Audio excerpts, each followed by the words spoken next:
ইদানিং খুব বেশি সোশ্যাল মিডিয়ায় বিভিন্ন নিউজে শোনা যাচ্ছে বাংলাদেশিদের ভিসা বিভিন্ন দেশে রিজেক্ট হয়ে যাচ্ছে। অনেকেই সরকারকে দোষারোপ করতেছে, অনেকেই দেশের রাজনীতিকে দোষারোপ করে। আসলে বিষয়টা এরকম না। বিষয়টা হচ্ছে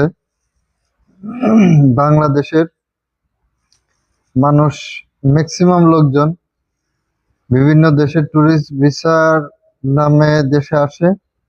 তার 70 ভাগেরও বেশি মানুষ, বিশেষ করে মধ্যপ্রাচ্যে যারা আসে, 70 ভাগের বেশি মানুষ তারা দেশে ফিরে যায় না। এইসব তথ্য তো এইসব দেশের মানুষের কাছে থাকে, প্রতিনিয়তই থাকে।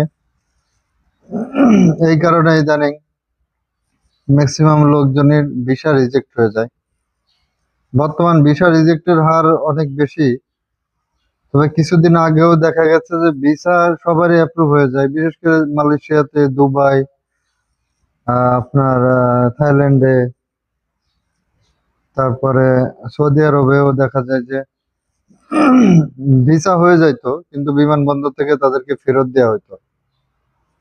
এর মূল সমস্যা হচ্ছে তারা বুঝতে পারতো, এবং যেহেতু তাদের কাছে প্রমাণও ছিল, তারা বুঝতে পারতো যেহেতু একটা মানুষ এই দেশে ঢোকার পরে, ইমিগ্রেশন শেষ করার পরে ইমিগ্রেশনে তাদের তথ্য থাকে, আবার যখন চেকিং আউট হয় তখনও তো তাদের তথ্য থাকে।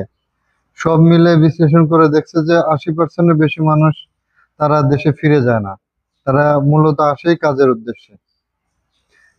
এই প্রতারকদের কারণে, দেশের সাথে এজেন্সিরা জড়িত থাকে, এদের কারণে যারা মূল টুরিস্টে আসতেছে, ঘুরতে আসবে, তাদের সমস্যা হচ্ছে।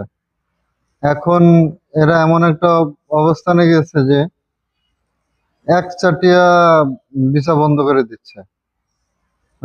কে টুরিস্ট আর কে ঘুরতে আসতেছে আর কে কাজের জন্য আসতেছে এগুলা দেখা টাকা নাই।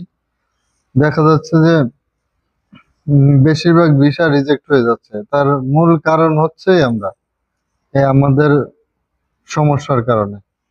কারণ আসে টুরিস্টে, অত দেশে ফিরে যায় না।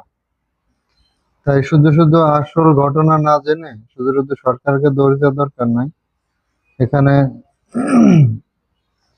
সরকার এইসব বিষয় নিয়ে অতই মাথা ব্যথা না। সরকারের সাথে আহ যে কর্ম বিষয়, কলিং বিষয় যে বিষয়টা থাকে, শ্রমিক বিষয় যে বিষয়টা থাকে, এগুলোর সাথে সরকারের কিছু সম্পর্কের ব্যাপার ট্যাপার থাকে।